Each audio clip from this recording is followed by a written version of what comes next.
Assalamualaikum warahmatullahi wabarakatuh. Hai guys, terima kasih ya sudah nonton lagi channel aku.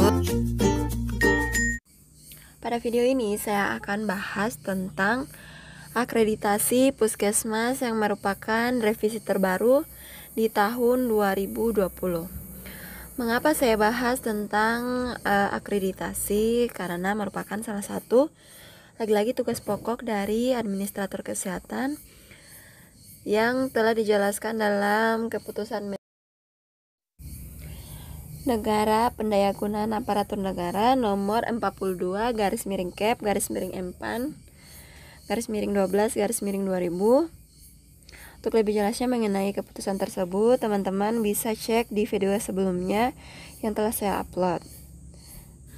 Nah, untuk itu penting untuk kita mengetahui tentang akreditasi itu sendiri. Materi akreditasi pada video ini dibawakan oleh Dr. Gigi Fariman Hanum MKes, yaitu selaku Direktur Mutu dan Akreditasi Pelayanan Kesehatan, yang disampaikan pada Prarakernas tahun 2020, yaitu di Jakarta, tanggal 18 Februari 2020. Untuk lebih jelasnya mengenai materi ini, teman-teman jangan di skip-skip ya videonya. Sebelum kita mulai pada videonya, bagi teman-teman, jangan lupa subscribe video ini agar aku tambah semangat buat video selanjutnya. Dan jika kalian suka pada video ini, silahkan like dan komen kira-kira konten apa yang selanjutnya akan kita bahas. Dan jangan lupa share ke semua sosial media yang kamu punya. Dan nyalakan notifikasi lonceng agar kamu tidak ketinggalan video-video aku selanjutnya. Selamat belajar teman-teman. Berikut adalah sasaran dan strategi arah kebijakan RPJMN 2020 sampai 2024. Untuk lebih jelasnya mengenai RPJMN 2020 sampai 2024, teman-teman bisa cek di video sebelumnya yang telah aku upload. Untuk pada video ini, RPJM-nya yaitu meningkatkan pelayanan kesehatan menuju cakupan kesehatan semesta. Indikator dan target RPJMN pada video ini yaitu terbagi atas 12. Teman-teman bisa lihat dan di pause untuk melihat lebih jelasnya. Pada indikator dan target RPJMN berfungsi untuk menyempurnakan sistem akreditasi pelayanan kesehatan pemerintah maupun swasta. Slide selanjutnya adalah pengertian dan penyusunan akreditasi. Pengertian: akreditasi puskesmas adalah penilaian dan pengakuan oleh Kementerian Kesehatan terhadap upaya puskesmas dalam meningkatkan mutu pelayanan kesehatan sesuai standar akreditasi puskesmas yang telah ditetapkan Kementerian Kesehatan setelah menerima pembinaan dari Dinas Kesehatan. Akreditasi itu sendiri adalah pengakuan yang diberikan oleh lembaga independen penyelenggara akreditasi yang ditetapkan oleh Menteri Kesehatan setelah memenuhi standar akreditasi, yaitu berdasarkan putusan Menteri Kesehatan nomor 46 tahun 2015. Untuk penyusunannya sendiri itu disusun dengan mengacu pada ketentuan peraturan perundang-undangan yang melibatkan puskesmas, dinas kabupaten atau kota, dinas kesehatan provinsi, lintas program, para pakar mutu, dan organisasi profesi. Manfaat akreditasi yaitu perbaikan dalam pelaksanaan, yaitu yang terdiri atas tata kelola upaya kesehatan masyarakat, yang kedua yaitu tata kelola manajemen, ketiga yaitu tata kelola upaya kesehatan perorangan yang difungsikan untuk mendukung upaya promotif dan preventif dalam pencapaian prioritas nasional seperti stunting, AKI, AKN, imunisasi, TB, dan penyakit tidak menular. Berikut adalah tren puskesmas yang telah terakreditasi dari tahun 2015 sampai dengan tahun 2019. Adapun tingkat kelulusan dari akreditasi ini yang mencapai paripurna yaitu sekitar 3%, utama 18%, madya 55%, dasar 24%. Adapun tantangan dalam penyelenggaraan akreditasi puskesmas yaitu pertama, pembiayaan yang dianggap mahal, yang kedua itu penerapan standar belum menjadi budaya, yang ketiga itu implementasi standar akreditasi terkesan berfokus pada upaya kesehatan perorangan dan kurang mendukung perbaikan pelayanan promotif dan preventif. Yang keempat yaitu surveyor yang dianggap jumlah dan distribusinya itu kurang mendukung terjadinya akreditasi. Slide selanjutnya yaitu konsep penyelenggaraan akreditasi di puskesmas. Mekanisme penyelenggaraan akreditasi di fasilitas kesehatan tingkat pertama yang sesuai dengan Putusan Menteri Kesehatan Nomor 46 Tahun 2015. Pada video ini mekanismenya yaitu terbagi atas dua alur. Yang pertama itu alur survei, yang kedua yaitu alur penetapan. Alur survei ditandai dengan warna merah dan alur penetapan ditandai dengan garis warna biru. Adapun mekanismenya yaitu pertama, puskesmas memberikan permohonan survei akreditasi kepada dinas kabupaten.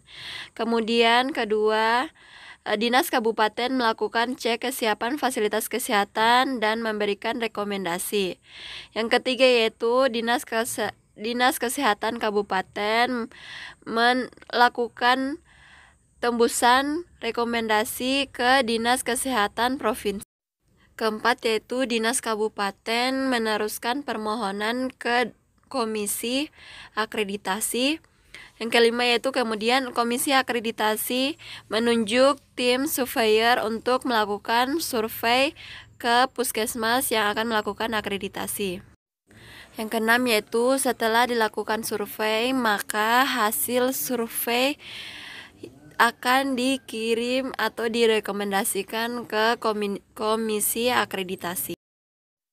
Setelah komisi akreditasi menerima hasil rekomendasi survei, maka komisi akreditasi akan menerbitkan sertifikat dan kemudian akan diberikan kepada Dinas Kesehatan Provinsi. Kemudian Dinas Kesehatan Provinsi akan memberikan sertifikat ke Dinkes Kabupaten atau kota, kemudian Dinkes Kabupaten atau kota akan menyerahkan sertifikat ke fasilitas kesehatan yaitu puskesmas yang telah melakukan akreditasi.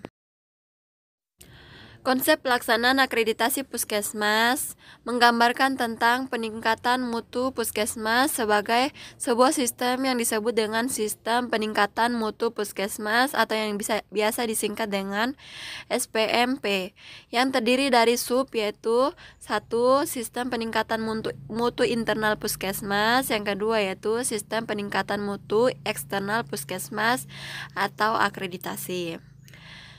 SPMP ini adalah merupakan kegiatan sistematik dalam membangun budaya mutu yang difasilitasi oleh tim peningkatan mutu internal puskesmas yang dibentuk oleh Dinas Kesehatan daerah, kabupaten, atau kota.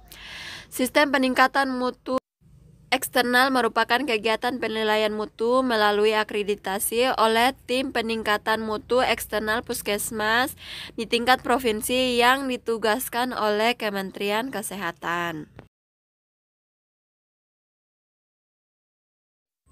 Berikut adalah mekanisme penyelenggaraan survei akreditasi di puskesmas. Yang pertama yaitu pembinaan prasurvei. Yang kedua yaitu self-assessment. Yang ketiga itu verifikasi yang dilakukan oleh puskesmas ke dinas kabupaten atau kota. Yang keempat yaitu rekomendasi yang dilakukan oleh dinas kabupaten ke dinas kesehatan provinsi. Yang kelima yaitu koordinasi antara Dinas Kesehatan Provinsi dan Kementerian Kesehatan. Yang keenam yaitu pelaksanaan survei. Yang ketujuh adalah validasi yang dari data yang ada di puskesmas dikirim ke komisi akreditasi. Yang kedelapan yaitu penetapan status akreditasi. Mekanisme pembinaan pasca akreditasi. Yang pertama yaitu tim komisi akreditasi melakukan penetapan status akreditasi dan hasil survei. Yang kedua yaitu penyusunan dan tindak lanjut kedua itu melaksanakan pengukuran indikator mutu. Yang ketiga itu melaksanakan pelaporan insiden keselamatan pasien. Yang ketiga itu verifikasi. Keempat itu pembinaan. Kelima itu rekomendasi yang dilakukan oleh Dinas Kesehatan Kabupaten Kota ke Dinas Kesehatan Provinsi. Yang keenam yaitu analisa kepatuhan dan pelaporan. Yang ketujuh yaitu verifikasi. Yang kedelapan yaitu MONEF. Berikut gambaran pengembangan penyelenggaraan akreditasi Puskesmas dari tahun 2015, 2019, dan 2020. Di sini kita bisa lihat bahwa perbedaannya itu sangat menonjol, yaitu pertama, peran Kementerian Kesehatan dalam penyelenggaraan akreditasi, yaitu ia menugaskan surveyor, kemudian proses validasi, dan ketiga itu status akreditasi di Puskesmas. Kedua yaitu peran Dinas Kesehatan Provinsi. Di versi 2020, ia bertugas dalam mengorganisasi pelaksanaan survei akreditasi tim penetapan mutu eksternal melalui koordinasi dengan Kementerian Kesehatan sesuai ketentuan peraturan perundang-undangan. Kedua yaitu melakukan verifikasi upaya mempertahankan dan meningkatkan mutu pelayanan sesuai standar.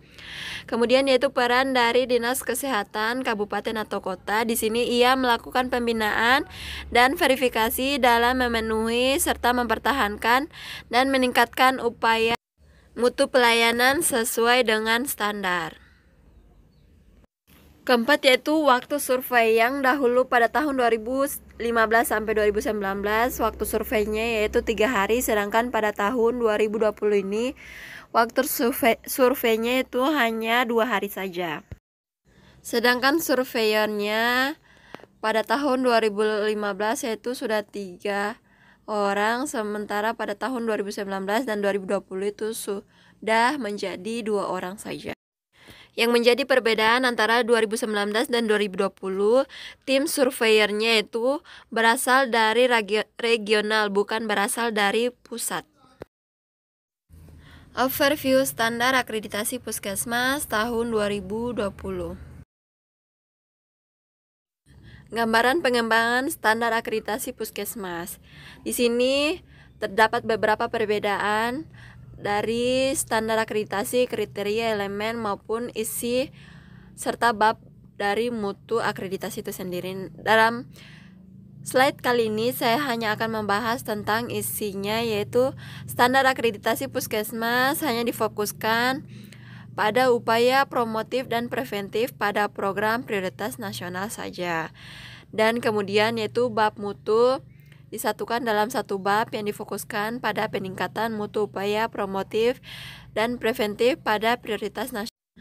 Untuk standar, kriteria, dan elemen penilaian akan kita bahas pada slide selanjutnya. Standar akreditasi Puskesmas tahun 2020. Pada laporan akreditasi terbagi atas 5 bab, yaitu yang pertama bab 1 Kepemimpinan Manajemen Puskesmas atau KMP. Yang kedua yaitu penyelenggaraan upaya kesehatan masyarakat.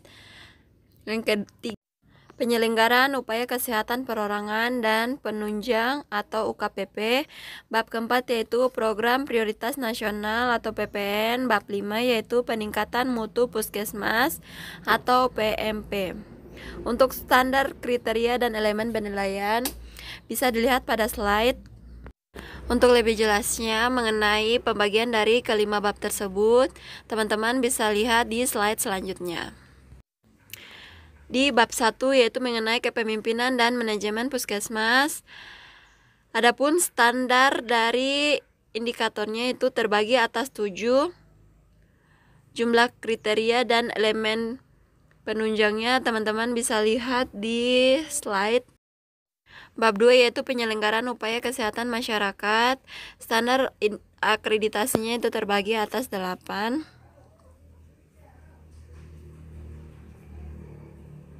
Teman-teman bisa lihat kriteria dan elemen penilaiannya di slide ya. Kita masuk pada bab 3 yaitu penyelenggaraan upaya kesehatan perorangan dan penunjang atau KPP yang terbagi atas 9 indikator standar untuk kriteria dan elemen penilaian. Teman-teman bisa lihat lagi di slide. Kita masuk pada bab 4, yaitu Program Prioritas Nasional atau PPN untuk standar terbagi atas 5 indikator. Teman-teman bisa lihat di slide. Yang kelima yaitu peningkatan mutu puskesmas atau PMP. Dalam bab ini terbagi atas 5 standar, adapun kriteria dan elemen penilaian teman-teman bisa lihat di slide. Sekian dulu video dari saya. Mohon maaf jika dalam menjelaskan materi ini teman-teman masih kurang paham. Teman-teman bisa komen di bawah kira-kira apalagi yang akan kita buat. Terima kasih.